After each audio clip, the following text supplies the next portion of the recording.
मंत्रिमंडल का फॉर्मूला तय। जी हां, नमस्कार, आप देख रहे हैं एनडीटीवी मध्य प्रदेश छत्तीसगढ़। मैं हूं दीपक मिश्रा। मध्य प्रदेश में मंत्रिमंडल विस्तार को लेकर लंबे समय से इंतजार किया जा रहा है और अब कैबिनेट के गठन को लेकर बड़ी खबर जो सामने आ रही है, उसके मुताबिक कल यानी सोमवार को मध्य प्रदेश में चुने हुए कुछ विधायक मंत्री पद की शपथ ले सकते हैं। मध्य प्रदेश कैबिनेट के विस्तार को लेकर राज्यपाल मंगूभाई पटेल से मुख्यमंत्री मोहन यादव मुलाकात करने कल राजभवन जा सकते हैं और इस मुलाकात के दौरान वो राज्यपाल को मंत्रियों की सूची भी सौंपेंगे, जिनका शपथ ग्रहण समारोह कल दोपहर 3:30 बजे होना बताया जा रहा है। आपको बता दें, लगातार लंबे वक्त से इंतजार हो रहा है। एमपी में मोहन यादव के कैबिनेट में वो कौन कौन से चेहरे होंगे, मोहन कैबिनेट में किन किन को मंत्री बनाया जाएगा, लंबी फहरिस्त है। लेकिन अब खबरें हैं कि जब से मोहन यादव ने मुख्यमंत्री पद की शपथ ली है, उसके बाद से वो तीसरी बार दिल्ली आए हैं। 3 बार दिल्ली आ चुके हैं, शीर्ष नेतृत्व से मिल चुके हैं और अब 3 दौर की मुलाकातों और रायशुमारी के बाद, चर्चा करने के बाद अंतिम नामों पर मुहर लग चुकी है। मध्य प्रदेश में मंत्री कौन कौन होंगे, इसकी लिस्ट फाइनल हो चुकी है, ऐसी सूत्रों के हवाले से खबर है। और कल मध्य प्रदेश में कैबिनेट का विस्तार हो सकता है। मोहन यादव तो मुख्यमंत्री हैं ही, उनके 2 साथी उप मुख्यमंत्री के तौर पर, एक तरफ जगदीश देवड़ा है और दूसरी तरफ मध्य प्रदेश में मोहन कैबिनेट में राजेंद्र शुक्ला है। अब आपको चलिए जरा बता देते हैं कि अगर कल शपथ ग्रहण समारोह होता है, जैसा कि खबरें हैं, कौन कौन से वो संभावित नाम हैं, संभावित चेहरे हैं, जल्दी से इन पर नजर डालिए। राकेश सिंह जबलपुर से सांसद रह चुके हैं। राव उदय प्रताप सिंह बड़ा चेहरा है बीजेपी का। रीति पाठक जिस तरह से विंध्य का एक बड़ा चेहरा है, ब्राह्मण चेहरा है, इस्तीफा दिया, सांसद रह चुकी हैं। संपत्तिया उइके एक बड़ा नाम बीजेपी के चेहरे के तौर पर। तो ये वो नाम है जो आपको हम मंत्रिमंडल के संभावित नाम आपको बता रहे हैं। राकेश सिंह, राव उदय प्रताप सिंह, रीति पाठक का भी नाम चर्चाओं में है। और दूसरी तरफ लगातार जो अटकलें लग रही हैं, हो सकता है कल तक उन अटकलों पर अब विराम लग जाए।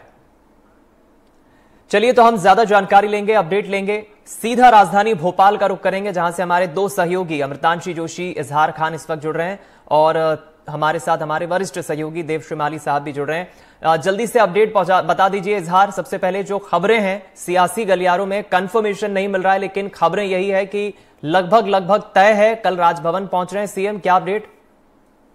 बिल्कुल, देखिए दीपक, मैं आपको बता दूं कि ये खबर एकदम कंफर्म है।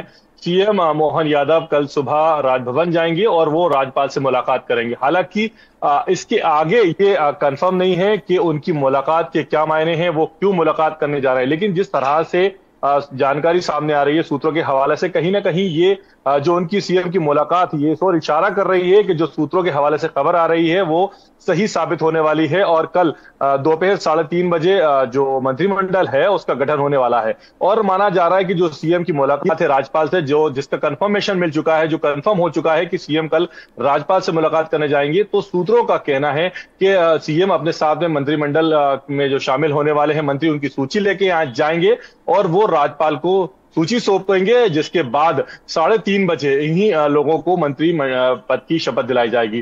तो चर्चाओं का बाजार लगातार गर्म है। और अगर हम बात करें मुख्यमंत्री के दिल्ली दौरे की, तो 1 हफ्ते के अंदर 3 बार मुख्यमंत्री दिल्ली जा चुके हैं। तमाम बड़े नेताओं से मुलाकात कर चुके हैं, चाहे प्रधानमंत्री हो, चाहे गृह मंत्री हो, सभी से वो मुलाकात कर चुके हैं। और आज भी उनकी मुलाकात जो है जेपी नड्डा से 7:30 बजे होने वाली थी, संभवतः वो हो गई होगी। और जो बीएल संतोष हैं, उनसे भी उनकी मुलाकात होनी थी। तो कुल मिला के जो मुलाकातें थी, इन 3 मुलाकातों में कहीं ना कहीं सीएम ने सूची को फाइनल किया। और जो लोग मंत्री बनने वाले हैं, कहीं ना कहीं उसमें आप देख रहे हैं जो संभावित नाम आ रहा है, उनमें कहीं ना कहीं क्षेत्रीय संतुलन दिखाई दे रहा है, जातिगत संतुलन दिखाई दे रहा है, क्योंकि लोकसभा चुनाव बहुत नजदीक है। तो लोकसभा को ध्यान में रखते हुए ये मंत्रिमंडल का गठन किया जा रहा है, जिससे कि मध्य प्रदेश की जो 29 लोकसभा सीटें हैं, उन पूरी 29 की 29 को जीता जाए। और हम लगातार देख रहे हैं जो भारतीय जनता पार्टी के नेता हैं, चाहे वीडी शर्मा हो, चाहे शिवराज सिंह चौहान हो, जो भी बड़े नेता है, वो लगातार यही बात बयान दे रहे हैं, यही बात कह रहे हैं कि लोकसभा चुनाव में इस बार हमको पूरी 29 की 29 सीटें जिताकर भारतीय जनता पार्टी को देनी है और प्रधानमंत्री नरेंद्र मोदी को एक बार फिर प्रधानमंत्री बनाना है। यहां पर मैं आपको बता दूं कि मध्य प्रदेश में 29 लोकसभा सीटों में से 28 लोकसभा सीटें भारतीय जनता पार्टी के पास है। सिर्फ 1 सीट छिंदवाड़ा है जो कांग्रेस के पास से। लेकिन अब भारतीय जनता पार्टी पूरा कोशिश कर रही है कि सभी 29 सीटें जीती जाए। जी ठीक है, मैं लौटूंगा आपके पास। अमृतांशी, आपके पास क्या अपडेट है, क्योंकि मुख्यमंत्री की शपथ लेने के बाद मोहन यादव 3 बार दिल्ली आ चुके हैं, लगभग नामों पर मुहर लग चुकी है। क्या हलचल है भोपाल से लेकर दिल्ली और दिल्ली से लेकर भोपाल तक? बिल्कुल, देखिए दीपक, जिस तरीके से हम जो है पिछले कई दिनों से डिस्कशन कर रहे हैं कि आखिर मंत्रिमंडल विस्तार कब होगा, और जितना जो है बीजेपी मध्य प्रदेश में एक हम कह सकते हैं कि सस्पेंस क्रिएट कर रही है, शायद ये अन्य राज्यों में भी था। और जिस तरीके से जो है अगर हम साइड लाइन देखें, अगर छत्तीसगढ़ के मंत्रिमंडल को, तो छत्तीसगढ़ का मंत्रिमंडल बहुत ही बैलेंस्ड रहा है। चाहे हम जातिगत संतुलनों के हिसाब से बात करें, नए पुराने चेहरों के हम कह सकते हैं संगम के हिसाब से बात करें, तो एक काफी जो है बैलेंस्ड मंत्रिमंडल रहा है। और क्योंकि मध्य प्रदेश में जो है करीब 35 जो है मंत्री पद जो है वो हो सकते हैं, करीब 35 जो है खाली है मंत्री पद, तो इसमें जो है बीजेपी आराम से अपने कई नेताओं को फिट कर सकती है। अब देखिए, क्योंकि कई वरिष्ठ नेता हैं मध्य प्रदेश में, कई ऐसे नेता हैं जो कि सांसदीय छोड़कर मध्य प्रदेश में विधायकी का चुनाव लड़ रहे थे और वो जीत गए हैं। तो ऐसे में देखिए बहुत ज्यादा मंथन लगता है कि ऐसे प्रदेश के लिए जो कि हिंदी पट्टी का एक सबसे महत्वपूर्ण राज्य है। और इसी कारण शायद वजह भी यही है कि बार बार जो है दिल्ली मोहन यादव जो है वो जा रहे हैं, संगठन के तमाम नेता हैं वो भी बार बार दिल्ली जा रहे हैं। कई ऐसे नाम है, जैसे कि हम कुछ संभावित नाम अभी हम स्क्रीन पर दिखा रहे थे और हम बातचीत भी कर रहे थे, राकेश सिंह, रीति पाठक और राव उदय प्रताप, क्योंकि ये तीनों सांसदी छोड़कर आए हैं और कहीं ना कहीं एक जातिगत संतुलन अगर देखा भी जाए तो एक ब्राह्मण हो जाता है चेहरा, फिर एक दूसरा जो है दूसरी जाति से चेहरा हो जाता है, तो कहीं ना कहीं कई नाम सामने आ रहे थे।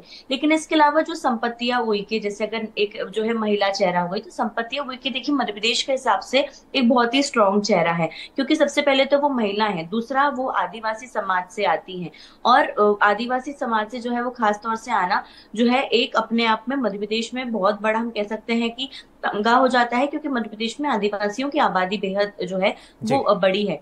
पुराने चेहरों की बात की जाए तो जैसे मंत्री रहे हैं ब्रिजेंद्र प्रताप सिंह रहे हैं, तुलसी सिलावट रहे हैं, गोविंद सिंह राजपूत, इनके नाम भी सामने आ रहे हैं। और खासतौर से तुलसी सिलावट और गोविंद सिंह राजपूत क्योंकि सिंधिया खेमे से आते हैं। इसके पहले अगर हम बात करें तो अर्चना चिटनिस हो गई, वो पूर्व मंत्री रह चुकी है, महिला चेहरा है। तो कई नए पुराने चेहरों का संगम होगा। कुछ फॉर्मूले जो है कि जो सांसद रहे हैं वो मंत्री। ठीक है, यानी कुल मिलाकर समझा जा सकता है कि जो समीकरण थे उस पर फिलहाल अंतिम मोहर लग चुकी है। बहुत शुक्रिया आपका अमृतांशी इस खबर पर हमारे साथ जुड़ने के लिए। चलिए देव साहब का अब हम रुख कर लेते हैं। देव साहब, क्या हलचल आप देख पा रहे हैं? क्या कल मानकर चलें मंत्रिमंडल का विस्तार हो जाएगा? क्योंकि दिल्ली से भोपाल और भोपाल से दिल्ली के रास्ते में बीच में ग्वालियर जरूर आता है। बिल्कुल बिल्कुल, 3:25 पर मंत्रिमंडल का शपथ ग्रहण है। 20 मंत्री उसमें शपथ लेंगे और नाम लगभग तय हो चुके हैं। उसमें कई सारे फार्मूले हैं। एक फार्मूला ये भी है कि एक लोकसभा क्षेत्र से एक मिनिस्टर बनाया जाए, लेकिन जातिगत संतुलन बना के रखा जाए। लेकिन जबलपुर, इंदौर और भोपाल जैसे शहरों पर अभी पेच फंसा हुआ है, क्योंकि यहाँ से कभी कभी 3-3 मिनिस्टर तक रहे हैं। तो बात चल रही है कि इनमें कम से कम 2 मंत्री इन जिलों में रखे जाएं जो बड़े डिवीजन हैं। तो अभी इस पे पेच थोड़ा सा फंसा हुआ है, लेकिन ऑलमोस्ट नाम फाइनल हो चुके हैं। और अगर कोई बड़ा परिवर्तन नहीं हुआ तो 20 मंत्री कल शपथ ग्रहण करेंगे, ऐसी जानकारी मेरे पास है। और राज्यपाल महोदय को या उनके स्टाफ को वैसे वर्बली बता दिया गया है। चीफ सेक्रेटरी जी, जैसा कि हमको पता लगा कि वहाँ अवलोकन भी करे आए, व्यवस्थाओं का जायजा भी लेके आ गए हैं। और अभी मुख्यमंत्री जी की मुलाकात चल रही जेपी नड्डा के साथ, जो एक तो मामले हैं जिसमें ग्वालियर का भी मैटर है, तो वो मैटर सारे के सारे सुलटाए जा रहे हैं। क्योंकि ज्योतिरादित्य सिंधिया इस समय बाहर हैं, तो उनसे मोबाइल के जरिए ही बातचीत हो रही है। ग्वालियर में मुख्यमंत्री जी का कल पहली बार आगमन होना था, तानसेन समारोह है, कल अटल बिहारी वाजपेयी जी का जन्मदिन है, उसको गौरव दिवस मनाया जाना था। तो कई सारे आयोजन होने वाले थे, लेकिन अभी जो अनऑफिशियली हमको बताया गया वो लगभग उनका आना रद्द हो गया, क्योंकि 3 बजे ही मुख्यमंत्री जी ग्वालियर पहुंचने वाले थे और अब 3:25 पर वहां शपथ ग्रहण का कार्यक्रम शुरू होना है। तो लगभग 1 घंटे, अगर 20 लोग शपथ लेते हैं तो लगभग 5 बजे तक वो कार्यक्रम होगा। तो अब संभावना कम है कि मुख्यमंत्री जी आएंगे, और आएंगे भी तो फिर तानसेन अलंकरण समारोह में हिस्सेदारी कर सकते हैं। बाकी कार्यक्रम उनके जो अटल स्मारक का शिलान्यास था, ये सब कैंसिल हो रहे हैं। जी। तो अब क्योंकि सारा फोकस मंत्रिमंडल के ऊपर है, ग्वालियर चंबल संभाग पे सबसे ज्यादा मंथन इसलिए हुआ क्योंकि ग्वालियर चंबल संभाग में दूसरे से डीलिंग भी करना पड़ रही है। ज्योतिरादित्य सिंधिया कांग्रेस से बीजेपी में गए हैं, बहुत सारे लोगों को गए हैं, तो उनसे विचार विमर्श भी करना पड़ रहा है। कई दिग्गजों को इस बार कांग्रेस के बीजेपी ने हराया है, तो उनका रिप्लेसमेंट कांग्रेस बीजेपी वाले कैसे करेंगे। कांग्रेस के चूंकि गोविंद सिंह एक बड़े दिग्गज थे, 1990 से लगातार चुनाव जीत रहे थे। केपी सिंह एक बड़ी नेता थे, बड़े कद के नेता थे, 1993 से चुनाव जीत रहे थे। लक्ष्मण सिंह चुनाव हारे हैं, लक्ष्मण सिंह को चुनाव हराया, और सबसे बड़ी बात यह कि सबको ज्यादातर को नए लोगों ने चुनाव हराया है, 1-2 बार के एमएलए हैं, तो इनका क्या करेंगे, इस पर भी एक अलग विचार चल रहा है। इसीलिए 15 नाम फाइनल हो गए और 5 नामों पर अभी विचार चल रहा है। लेकिन जो प्रथम दृष्टया मेरे पास जो जानकारी है उसके हिसाब से 25 मंत्री शपथ ले सकते हैं, 20 मंत्री शपथ ले सकते हैं। ठीक है, बेहद संक्षिप्त में इजहार मैं आपसे समझना चाहूंगा, क्योंकि खबरें तो थी कि 2 से 3 दिन के भीतर विस्तार हो जाएगा, लेकिन आज शाम को एकाएक जो एक खबर आई है, क्या आपकी राजभवन में किसी से इस बात पर कोई बातचीत हुई? राजभवन में क्या आप कोई तैयारियां देख पा रहे हैं, क्योंकि तैयारियां भी होती है? बेहद संक्षिप्त में।